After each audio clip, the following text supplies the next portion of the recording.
Hi అండి, నమస్తే. నేను మీ Lakshmi. Welcome back to Lakshmi traditional food.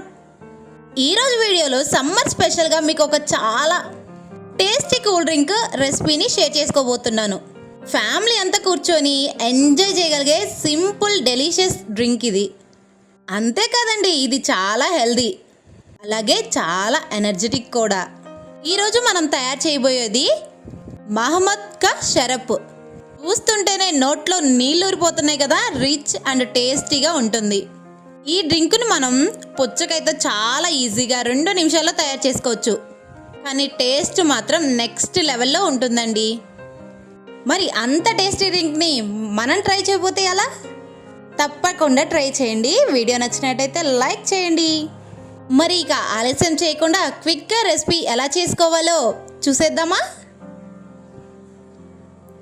ముందుగా ఒక చిన్న బౌల్ తీసుకొని బౌల్లో సబ్జాల్ని వాటర్లో నానపెట్టుకొని ఒక అరగంట పాటు పక్కన పెట్టుకున్నామంటే ఇవి నానిపోతాయి. ఈలోపు రోజ్ సిరప్ని నేనైతే హోమ్ మేడే ప్రిపేర్ చేసుకుంటున్నానండి.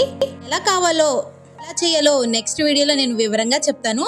వీడియోలో ఎంత అవుతుందని చెప్పేసి సిరప్ ప్రిపరేషన్ చూపించలేదు. ముందుగా ఒక బౌల్ తీసుకొని 1 లీటర్ పాలు తీసుకుంటున్నాను. నేనైతే లీటర్ పాలతో చేస్తున్నాను. మీరు కావాలంటే 1/2 లీటర్తో కూడా చేయొచ్చు. ఇవి మరిగించి పక్కన పెట్టించుకోవాలండి. రోజ్ సిరప్ చాలా ఈజీ అండి. ఎలా అంటే గులాబీ పువ్వులు ఉంటాయి కదా, అవి శుభ్రంగా నీట్గా కడిగి పక్కన పెట్టేసుకున్న తర్వాత బాయిల్ చేయాలి.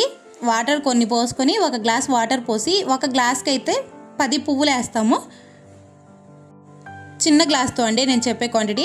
అవి బాయిల్ చేసి కొంచెం పంచదార వేసి బాయిల్ చేసామంటే రోజ్ సిరప్ అయితే రెడీ అయిపోతుందండి. ఇప్పుడు మనం ఆ మిల్క్ బాయిల్ చేసుకుని ఆరబెట్టుకున్న తర్వాత అవి ఒక అరగంట పాటు ఫ్రిడ్జ్లో పెట్టుకుందాం. ఈలోపు పుచ్చకాయని చిన్న చిన్న పీసెస్గా కట్ చేసుకోవాలి. ఎంత చిన్నవి అంటే చాలా చిన్న పీసెస్గా కట్ చేసుకోవాలి. పాలు అలా ఫ్రిడ్జ్లో పెట్టడం వల్ల చాలా టేస్టీగా చాలా కూల్గా ఉంటుంది. చాలా అంటే చాలా బాగుంటుంది. ఇక్కడ నేను ఒక చిన్న టిప్ చెప్తాను. పుచ్చకాయల్లో ఉండే గింజలను తీయడం కాస్త కష్టం అనిపిస్తుంది కదా, అందుకే ఈజీ మెథడ్ నేను చెప్తాను.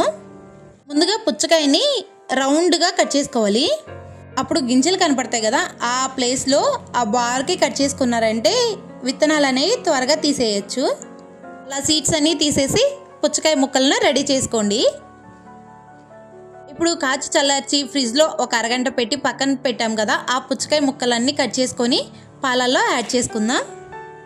ఈ డ్రింక్ అయితే చాలా అంటే చాలా బాగుంటుందండి. సమ్మర్ స్పెషల్ అనే కాదు, ఏ టైంలోనే చేసుకొని తాగొచ్చు. అంత హ్యాపీగా ఉంటుంది. తాగుతుంటే చల్లగా కూల్గా హాయిగా కడుపులోకి పోతుంటుంది. ఇలా చిన్న చిన్న పీసెస్గా కట్ చేసుకోవాలి. పెద్దవి అయితే కొంచెం నోటికి అంత అనిపించదు. ఇలా అనుకో, చిన్నవి చక్కగా తాగుతున్నప్పుడు చాలా బాగా ఆస్వాదిస్తున్నట్టు అనిపిస్తుంది. సో ఈ టైంలోనే రోజ్ సిరప్ అయితే మనం ప్రిపేర్ చేసుకుంది కదా, అది కూడా యాడ్ చేసుకుందాం. 1 నిమిషం పాటు తిప్పుదాం. నేను పంచదార విడిగా ఏం వేయలేదండి. రోజ్ సిరప్లోనే ప్రిపేర్ చేసే టైంలో వేసుకున్నాను. సో నాకు అదైతే సరిపోతుంది. తర్వాత మనం సబ్జాలు నానపెట్టుకున్నాం కదా, ఆ సబ్జాలు కూడా యాడ్ చేసుకుందాం. కొన్ని ఐస్ ముక్కలు యాడ్ చేసుకుందాం. చూసారు కదా ఎంత కలర్ఫుల్గా ఉందో. బయట వాడే వాటి కన్నా ఇంట్లో ఇలా మనం అంతా ప్రిపేర్ చేసుకున్నామంటే చాలా చక్కగా ఉంటుంది. చాలా హెల్దీ అని కూడా చెప్పొచ్చు. వీడియో నచ్చినట్టయితే లైక్ చేయండి, సబ్స్క్రైబ్ చేయండి, బెల్ ఐకాన్ యాక్టివేట్ చేయండి. మీ ఫ్రెండ్స్కి, ఫ్యామిలీ మెంబర్స్కి, రిలేటివ్స్కి షేర్ చేయండి. ఇప్పుడు సర్వింగ్ బౌల్ తీసుకొని సర్వ్ చేసుకోవడమే. ఇదిగో ఇదే మన సమ్మర్ స్పెషల్ మహమ్మద్ కా షరబ్ రెడీ అయిపోయిందండి. ఇది చల్లగా సర్వ్ చేసుకొని తాగుతూ ఉంటే ఈ ఎండకి చాలా అంటే చాలా ప్రశాంతంగా ఉంటుంది. చాలా హ్యాపీగా ఉంటుంది. ఇది చల్లగా సర్వ్ చేస్తే రిఫ్రెషింగ్గా ఉంటుంది. ఒక్కసారి ట్రై చేయండి. ట్రై చేసిన తర్వాత మళ్ళీ మళ్ళీ చేసుకొని తాగాలనిపిస్తుంది. మా పిల్లలైతే ఎంజాయ్ చేస్తూ తాగుతున్నారండి. Thank you for watching.